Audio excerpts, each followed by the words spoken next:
नमस्कार, मी निलेश धुरी जनआधार टाइम्स मध्ये आपले स्वागत करतो.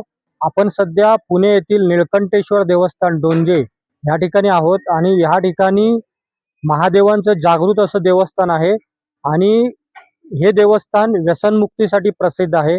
या ठिकाणी जवळपास 2 करोड लोकांच्या वर लोकांची व्यसनमुक्ती झालेली आहे आणि महाराष्ट्रातूनच नव्हे, भारतातून नव्हे तर भारताच्या बाहेर म्हणजे गेल्या वेळी आपण ज्यावेळी इंटरव्ह्यू केला त्यावेळी नेपाळमधून या ठिकाणी लोक आलेले आणि आता आपण या ठिकाणी आज आलेलो आहोत आणि उद्या महाशिवरात्र आहे आणि या ठिकाणी महाशिवरात्रीची जय्यत तयारी सुरू आहे आणि बायकर म्हणून आहे जे या ठिकाणचं संपूर्ण मॅनेजमेंट बघतात आणि त्यांनी योग्य असं नियोजन केलेलं आहे. आपल्यासोबत संतोष बायकर आहेत ज्यांनी या संपूर्ण जो महाशिवरात्रीचा उत्सव आहे त्याचे नियोजन त्यांच्याकडे आहे आणि त्यांनी योग्य असे नियोजन केलेले आहे. सभा मंडप उभे केलेले आहेत, जागोजागी शेड आहेत. तर संतोष सर सांगा आम्हाला की कशा प्रकारचे नियोजन आहे. नमस्ते. हे आता कमीत कमी आम्ही 1 महिन्यापासून हे नियोजन करत आहे.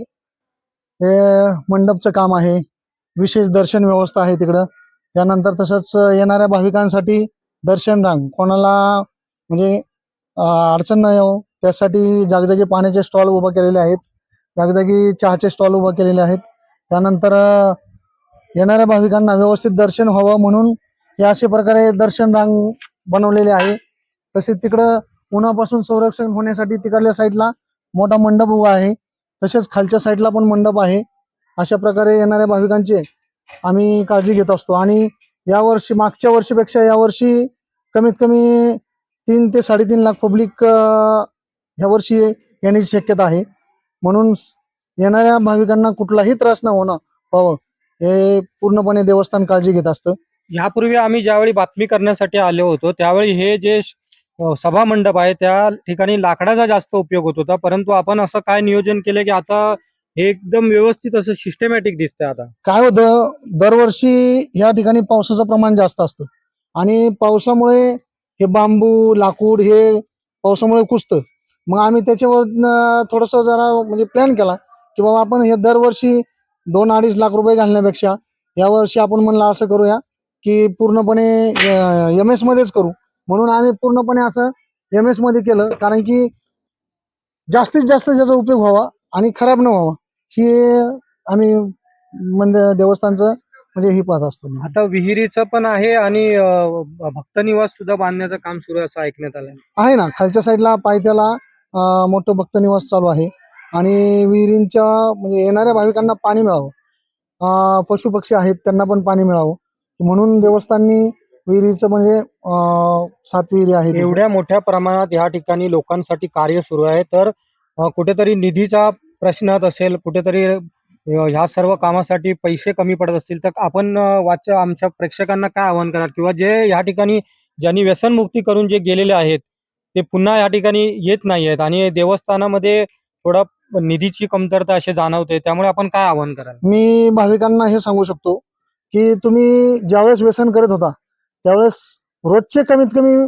प्रत्येक जण 200 रुपये खर्च करत होता, पण माझी अशी इच्छा आहे की प्रत्येकाने गल्ला बनवा आणि गल्ला बनवल्यानंतर त्यामध्ये फक्त 20 रुपये रोजचे जर टाकले गल्ल्यामध्ये आणि शिवरात्रीला येताना तो गल्ला आपला बरोबर आणावा आणि गल्ला बरोबर आणल्यानंतर की बाबा त्याच्यामधून जी काही निघन ती इथं आपल्या कामासाठी शेडसाठी कुठल्याही याच्यासाठी त्यांचे ते हातभार लागेल.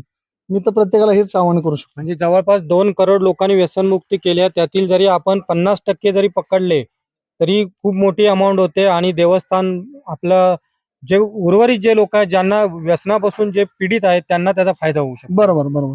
आणि इथून पुढे कसं आहे, व्यसन हे प्रत्येक म्हणजे व्यक्तीला की म्हणजे ते असं झालं की बाबा लहान मुलांपासून आजकाल असं झालं की व्यसनधीन व्हायला लागलेली, पण इथं आल्यानंतर व्यसनमुक्त झाल्यानंतर त्यांचा संसार सुखाचा चालतो, पण एकदा येऊन गेल्यानंतर परत ते येत नाहीत. म्हणून माझी अशी इच्छा आहे की बाबा प्रत्येकाने महाशिवरात्रीला आलंच पाहिजे कमीत कमी.